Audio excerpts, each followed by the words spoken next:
এটা এই স্টুডেন্টদের সাহায্য নিয়ে। আর স্কুলের অ্যালামনাই অ্যাসোসিয়েশন একটা তৈরি করতে চাই, বিভিন্ন জায়গাতে আছে। এই অ্যালামনাইটা আমাদের বহু বাইরেও আছে। এটা ইন্টারনেটের আমাদের ডিজিটাল প্ল্যাটফর্মকে কাজে লাগিয়ে এটা আমরা করবো।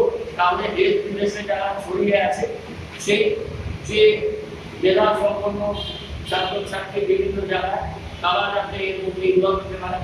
আর এই স্কুলটা আমাদের স্কুল, সেই স্কুল নিয়ে যারা একটা গর্ব অনুভব করতে চায়। আচ্ছা, কিছু কিছু বেসরকারি গর্বিত মনোভাব স্কুলের ছাত্র হিসেবে সেটা করার দায়িত্ব শিক্ষকদের, স্টাফদের সবার। এটা একটা টোটাল একটা ইউনিট নিয়ে আমরা কাজ করব। তার জন্য আজকে এই প্রেস কনফারেন্স রাখা। আমি সেপ্টেম্বর মাসে আবার মিটিং করবো এবং পুজোর পরে আমাদের ফুল পেজে কিছু ফান্ড আছে, বাকি ফান্ড সরকার এখন এরকম আর্থিক সংকটের মধ্যে দিয়ে যাচ্ছে। তাও চেষ্টা করবো যতটা সম্ভব টাকা পয়সা বিভিন্ন জায়গা থেকে নিয়ে এসে এই স্কুলকে যাতে সেন্টার ফর এক্সেলেন্স করা যায়। তার জন্য যা যা করণীয় কাজ সেটা আমরা করবো। আমরা এই প্রোগ্রামগুলো আপনার মতো দিয়েছি এবং পরে একাডেমিশিয়ানদের সাথে আমরা আরও বলবো যারা আমাদের দেশে নোটেড পার্সোনালিটি এডুকেশন ফিল্ডে, বিশেষ করে স্কুল এডুকেশন, তাদের সাহায্য নিয়ে আমরা এটা করতে চাই যাতে এই স্কুলকে অন্য স্কুলরা ফলো করে। সেরকম একটা পরিস্থিতি আমরা তৈরি করতে চাই। এগুলি আমার বক্তব্য।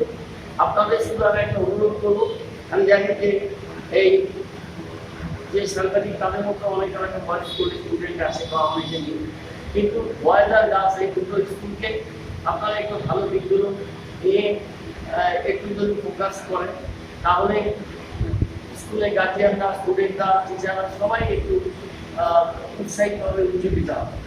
আমার কাজ এটা যে স্কুলকে একটু এগিয়ে দিয়ে যাওয়া। একটা লিমিটেড কিছু পিরিয়ডের জন্য আমি এসেছি, তার মধ্যে চেষ্টা করবো স্কুলকে একটা জায়গা পৌঁছে দেওয়া। হেডমাস্টার এসেছেন, উনি পুরো টিচারদের নিয়ে একটা ভালো ইনিশিয়েটিভ নিচ্ছেন এবং ওনাদের আমি একটা গাইডলাইন মতো তৈরি করেছি। আমি এরপরে বলবো পুরো আমরা আর আমাদের স্কুলে একাডেমিক ক্যালেন্ডার আছে, সেই ক্যালেন্ডারটা সব স্টুডেন্টদের দিয়ে দেওয়া হবে। সারা বছর আমরা ওই ক্যালেন্ডারটা মেনটেন করবো, তার মধ্যে আমাদের কবে কি ফাংশন হবে না হবে সব কিছু দিয়ে দেওয়া থাকবে, যাতে স্কুলের প্রথম দিক থেকেই স্কুলকে একটা কড়া নিয়মানুবর্তিতা করতে আনতে হবে। যেমন আমরা ছাত্রছাত্রীদের সর্বোচ্চ ফ্রিডম দেবো, কিন্তু অন্তর্পক্ষে স্কুল লেভেলে তাদের গাইড করে তৈরি করে দেওয়া স্কুলের দায়িত্ব এবং সেখানে পড়ার ডিসিপ্লিনটা আনতে হবে। ডিসিপ্লিনের যদি অভাব থাকে, প্রথমে যদি ডিসিপ্লিনের মধ্যে দিয়ে একটা ছাত্র বড় হয়, সে যতই মেধাবী হোক না কেন ভবিষ্যৎ জীবনে গিয়ে কিন্তু তার অনেক সমস্যা হবে। সুতরাং আমরা ডে ওয়ান থেকে স্কুলটাকে গো অ্যাজ ইউ লাইক করা যাবে। এই স্কুলে পড়তে হলে কঠোর নিয়ম শৃঙ্খলার মধ্যে দিয়ে পড়তে হবে। তারপর কিন্তু সেটা ছাড়া মানাতে না পারে, তার জন্য অন্য জায়গা আছে সেখানে। আচ্ছা, এখন তো করোনার জন্য স্কুল বন্ধ, করোনা থেকে যখন কমিটির জন্য একটা গাইডলাইন থাকা, এখন তো স্কুল বন্ধ রয়েছে করোনার জন্য সমস্ত স্কুল ছিল। পরবর্তীটা তো একসময় খুলবে, তো সেই সময় সুরক্ষা বিধিনে একটা গাইডলাইন দেবে শিক্ষাদান। তো এই মুহূর্তে কি স্কুলের পরিচালনা সমিতি কোনো বেড়েছে, মানে কি অনুযায়ী করোনা? সেটা তো আপনার করতে পারবো না। এটা যে এসওপি আসবে, যে গাইডলাইন আসবে, সেই গাইডলাইন অনুযায়ী কিন্তু স্কুলটা আসবে। যেটা কখনো আমরা তৈরি করবো, আমরা জানি না যে স্কুল খুললে সব ক্লাস একসাথে হবে কিনা, বা অর্ধেক ক্লাস হবে, অর্ধেক ক্লাস পরে হবে, বা রোটেশন করবে কিনা মর্নিং দিন, সেটা তো আমরা সিদ্ধান্ত নিতে পারবো না। তার জন্য যারা চিন্তা করছেন স্কুল এডুকেশন ডিপার্টমেন্ট, তারা যেরকম গাইডলাইন করছে। প্রাইভেট স্কুল মানে ইংলিশ মিডিয়ামে এখন তো কোথাও স্টুডেন্ট যায়, বাংলা স্কুলের স্টুডেন্ট অনেক কমে গেছে। সেক্ষেত্রে কি কোনো রকম বয়েজ স্কুলে কোনো কমেনি? বয়েজ স্কুলে তো আমরা ছাত্র ভর্তি দিতে পারছি না, গার্লসের ছাত্র ভর্তি দিতে পারছি না। এখানে কমেনি, এখানে বরং বাড়ছে। আপনারা দেখুন, যদি আমি 2 বছর টাইম পাই এবং পুরো টিচাররা যদি সাপোর্ট করে, স্কুলটা এমন জায়গায় করবে যে এখানে ভোরবেলা লাইন দিতে হবে। আচ্ছা, কিছু কিছু বেসরকারি স্কুল মানে জোর জবরদস্তি আর কি অভিভাবকদের থেকে, বুঝতে পারছি না, কিছু বেসরকারি স্কুল থেকে আর কি জোর জবরদস্তি বাড়তি ফিস আর কি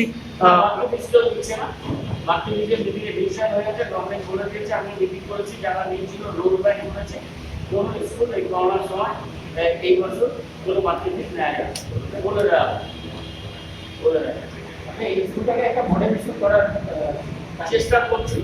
কাজটা শুরু হয়েছে, একদম হেডমাস্টার ছেলেরা নিয়েছে, 90 কমিটি করেছি, সোলার প্যানেল বসিয়েছি, মিড ডে মিলে শেডটা তৈরি হয়েছে। এখন এই আজকে অনলাইনে এদের কম্পিটিটিভ এক্সামে ক্লাসগুলো শুরু হয়েছে, স্টার্ট হয়েছে। এটা সময় লাগে, এটা না আমার রেডিমেড আমার কাছে কোনো মেশিন নেই, আমাদের যে এখানে টিপে দেবো আর রেডিমেড কপি বেরিয়ে যাবে, নট দ্যাট। এটা একটা দীর্ঘ প্রক্রিয়া, সেই প্রক্রিয়াটা সময় লাগে, ইট টেকস টাইম। একটা গাছ একদিনে বড় হয় না, জল সার দিয়ে গাছটাকে বড় করতে হয়। ছাত্রদের কিন্তু যে ট্যালেন্ট আছে, শুধুমাত্র তোমার মনোবৃত্তি আছে, তাদের যে মেধা আছে, সেটাকে সঠিকভাবে পরিচালনা করা স্কুলের দায়িত্ব। আমি স্কুল লাইনিং কমিটি হিসেবে তাদের ওই কাজটাকে সাহায্য করার জন্য তাদের তো স্ট্রিক্টলি করতে হবে। শিলিগুড়ি গার্লস স্কুলকে এমন আপনারা চেঞ্জ কাটা করে একই শিলিগুড়ি গার্লস স্কুল আমি দুদিনটা মিটিং করেছি। এক একটা স্কুলে বেসিক সমস্যাগুলো এক, আবার তার মধ্যে কিছু অন্যরকম সমস্যাও আছে, সেগুলো নিয়ে করছি। গার্লস স্কুলে কতগুলো ইনফ্রাস্ট্রাকচার সমস্যা সব জায়গায় আছে, তো সেই ইনফ্রাস্ট্রাকচার সমস্যাটা কাটিয়ে ওঠার চেষ্টা করছি। শিলিগুড়ি গার্লস বয়েজ ছাড়াও তো অন্যান্য স্কুল রয়েছে শিলিগুড়িতে, সেই স্কুলে সব জায়গাতেই যেহেতু ম্যানেজিং কমিটি আছে। আমি যখন নর্থ ডেভেলপমেন্ট ছিলাম, সারা নর্থ বেঙ্গল দেখে আসি যে স্কুল এডুকেশনে কতটা সাপোর্ট দিয়েছে, কতগুলো স্কুলকে বেঞ্চ দিয়েছে, কতগুলো স্কুলকে বাংলা ওয়ার্ক করেছে, কতগুলো স্কুলকে লাইট দিয়েছে, কতগুলো স্কুলকে মঞ্চ তৈরি করে দিয়েছে, কতগুলো স্কুলকে কম্পিউটার দিয়েছে, কতগুলো স্কুলকে অ্যাডিশনাল ক্লাসরুম করে দিয়েছে, এগুলি স্কুলগুলোকে ব্যাক করে দিয়েছে। এটা করে সমস্ত জায়গাতে আমাদের নজর আছে, তাদের সরকারের নজর আছে, কিন্তু বেসিক্যালি এই স্কুলের আমার ছাত্র পাশের স্কুলটা এখানে আমি থাকি, সেজন্য এই স্কুলটা আমি বেছে নিয়েছি যে কিন্তু স্পেশালি কিন্তু বাকিটা সেখানটা টিম আছে, লাইনিং কমিটি আছে, তারা কাজ করছে, সেখানে যতটা সাহায্য করা করছি। আমি ফুলবাড়িতে মাইনরিটি থেকে একটা 87 লক্ষ টাকা নিয়ে এসেছি, সেখানে ওখানে একটা বিল্ডিং তৈরি হচ্ছে, পাশে সূর্য সেন, সেখানে আমরা অনেকগুলো কলেজে কাজ করে দিয়েছি, গার্লস কলেজ বানিয়ে দিয়েছি, চোপড়া কলেজ তৈরি করছি, সবটা কলেজ। এটা আমাদের সবার দায়িত্ব এবং কর্তব্যের মধ্যে পরে। তাই কিছুদিন আগে স্কুলের ম্যানেজিং কমিটি আমি দায়িত্ব হিসাবে সচরাচর শিক্ষা কোনো ক্ষেত্রে সরাসরি বিক্রয় পাঠি না, কিন্তু শিলিগুড়ি বয়েজ আর শিলিগুড়ি গার্লস এই দুজন পুরোনো স্কুল গার্লস 75 বছর সব শুরু হয়, এই দুটো এবং শতবর্ষ পাঠ করেছে শিলিগুড়ি বয়েজ স্কুল। প্রথমত আজকে যেটা আমরা খুব আনন্দের সাথে ঘোষণা করতে চাই যে একাদশ শ্রেণী বিজ্ঞানে ছাত্রছাত্রীদের জন্য জয়েন্ট এন্ট্রান্স আইআইটি এবং ইউনিটের কোচিং ক্লাস আজকে থেকে শুরু হবে। এখন এটা অনলাইন হবে এবং কোভিড পর্যায়টা প্রতিক্রিয়া করে যখন স্কুল খুলবে তখন স্কুলের রেগুলার ক্লাসের সাথে টিচাররা তার রুটিন তৈরি করে এবং বাণিজ্যের স্টুডেন্টদের তাদের বিভিন্ন কম্পিটিটিভ এক্সাম পরীক্ষা, বিশেষ করে ব্যক্তিমূলক বা ভবিষ্যৎ জীবনে তাদের চাকরির ক্ষেত্রে সুবিধা হবে। এই ধরনের ক্লাসগুলোতে একাদশ শ্রেণীর ছাত্রছাত্রীদের তাদের শিক্ষা দেওয়া হবে, এই পরে স্টার্ট হবে। এছাড়া জব ওরিয়েন্টেশন মোটিভেশন সেটা কাউন্সিলর থেকে এসে তাদের কাউন্সিলিং করানো হবে এবং ছোটদের জন্য অ্যাওয়ারনেস এবং মেন্টাল ম্যাথমেটিক্স এটা আমরা খুব তাড়াতাড়ি শুরু করতে চাই, কিছুদিনের মধ্যে শুরু হবে। স্কুলে আমরা বলেছিলাম প্রথম দিনই যে স্কুলে এনসিসি এবং অন্য ফিজিক্যাল যে সমস্ত অ্যাক্টিভিটি থাকে সেটা শুরু করা হোক। পাকিস্তানের জন্য আমরা দিয়েছি, আমি নিজে যোগাযোগ করবো, যখন তাড়াতাড়ি পাকিস্তান পেয়ে গেলে আমাদের সেটা চালু হবে। এটা গেল একটি, এই জন্য আমি দায়িত্ব নেওয়ার কিছুদিনের মধ্যেই কোভিড এর ভয়াবহ অবস্থা শুরু হয়। সুতরাং স্কুল নিয়ে যে পরিকল্পনাগুলো ছিল আমি দুটো ভিত্তিতে মিটিং করেছি, স্কুলের বিভিন্ন বিষয়ে সমস্ত স্টাফ কাউন্সিল, স্কুলের যারা ছিলেন টিচার্স নন টিচিং তাদের সাথে মিটিং করেছি এবং তারপর সেখানে ম্যানেজিং কমিটি মিটিং করেছি। ম্যানেজিং কমিটি আমরা পূর্ণাঙ্গ কমিটি আমাদের তৈরি করেছি। দ্বিতীয়ত হেডমাস্টার ছিল না, গৌরী চন্দ্রবাবু রিটার্ন করার পর একদিন চালাচ্ছিল। আমরা হেডমাস্টার উৎপলবাবুকে রূপল দত্তটাকে পরিবার স্কুল থেকে আমরা নিয়ে এসেছি। এটা তিনি 3 তারিখ জুলাই 3 তারিখে তিনি জয়েন করেছেন। আজকে প্রেস কনফারেন্সের প্রথমেই আমরা জ্ঞাপন করছি উদয় দিনে আমাদের শিলিগুড়ির একজন বিশিষ্ট সমাজসেবী, রাজনীতিবিদ এবং রিনাউন্ড পলিটিক্যাল পার্সোনালিটি, তিনি করোনা আক্রান্ত সম্প্রতি করোনা গ্রহণ করেছেন। এই স্কুলের প্রাক্তন ছাত্র, তার স্মৃতির প্রতি আমরা শ্রদ্ধা জানাচ্ছি। স্কুলে আমাদের নতুন হেডমাস্টার মশাই উৎপল দত্ত উনি জয়েন করেছেন। আমাদের স্কুলে সিসিটিভি এবং সোলার প্যানেল আমরা স্কুলে লাগিয়ে দিয়েছি, যেটা স্কুলটাকে আমরা ক্লোজ মনিটরিংয়ে নিয়ে আসতে পারি এবং সোলার প্যানেল হওয়াতে আমাদের ইলেকট্রিসিটির যে বিল হয় সেই বিলটা আমরা অনেকটা রিডিউস করতে পারবো এবং সেটা আমাদের স্কুলে উন্নয়নে কাজে লাগবে। মিডের ডাইনিং শিক্ষা আমরা নতুনভাবে সেটা তৈরি করেছি। স্কুল খুলে আমরা গার্জিয়ানদের সাথে মিটিং করবো। আমি নিজে মিটিংটা নেবো, হেডমাস্টার টিচাররা থাকে। গার্জিয়ানদের একটা বার্তা আমাদের দিতে হবে যে স্কুলের ছাত্রছাত্রীদের আসতে হবে। এখন হয় কি যে ছাত্ররা অনেকে আসে না, বাড়িতেই থাকে, স্কুলের নাম দেখানো থাকে, এটা করলে হবে না।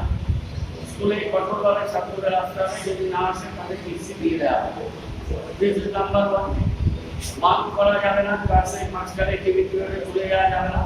আমরা বলেছি যে টিফিন পিরিয়ডে আরেকটা রোল কল করতে হবে এবং যে স্টুডেন্টরা আসবে না, আমরা এখানে আমাদের ডায়েরি তৈরি করা হচ্ছে, সেখানে আমাদের তাদের সমস্ত ডাটা থাকবে।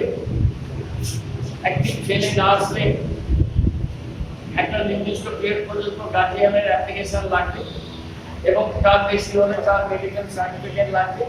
তারপরও না আসলে গার্জিয়ান কল করা হবে এবং যথাযথ ব্যবস্থা নেওয়া হবে। এবং এগুলো বোঝানোর জন্য আমরা গার্জিয়ানদের সাথে মিটিং করব এবং স্টুডেন্টদের সাথে 3-4টে ক্লাস নিয়ে দরকার হলে বিলম্ব মঞ্চে বড় হল আছে, সেখানে একেবারে 12 পর্যন্ত স্টুডেন্টদের সাথে মিটিং করব। এটা আমরা ঠিক করেছি। আমরা একটা ডাটাবেস তৈরি করতে চাই, প্রত্যেকটা স্টুডেন্টদের তাদের ফোন নাম্বার ডাইরেক্ট নিয়ে আসা এবং আমরা চেষ্টা করবো এটা যে তাদের ইম্পর্টেন্ট মেসেজগুলো যাতে আমরা তাদের মোবাইলে যেরকম থাকে, অনেক স্কুলেই কলকাতার দিকে প্রাইভেট স্কুলগুলোতেও থাকে, আমরা সেই মেসেজগুলো স্কুলকে পৌঁছে গার্জিয়ানদের আমরা পৌঁছে দিতে চাই। স্কুলে uniform, tie, I card, student diary এগুলো আমরা ফ্রি অফ কস্টে আমরা স্টুডেন্টদের দেব। 2বার করে ক্লাস রোল কল হবে। ড্রিঙ্কিং ওয়াটারের ফ্যাসিলিটিগুলো আমরা রাখবো, বিশেষ করে ড্রিঙ্কিং ওয়াটার এই অ্যাকোয়াগার্ডগুলো ভেঙে দিয়েছিল, আমরা সেই হিসাবে অনেকের কাছে চেয়েছি, সেই ব্যবস্থা করে দেওয়ার দায়িত্ব আমার। কিন্তু সেফ ড্রিঙ্কিং ওয়াটার বাচ্চাদের দিতে হবে স্কুলের ছাত্রছাত্রীদের, এটা তাদের ডিমান্ডের মধ্যে পড়ে।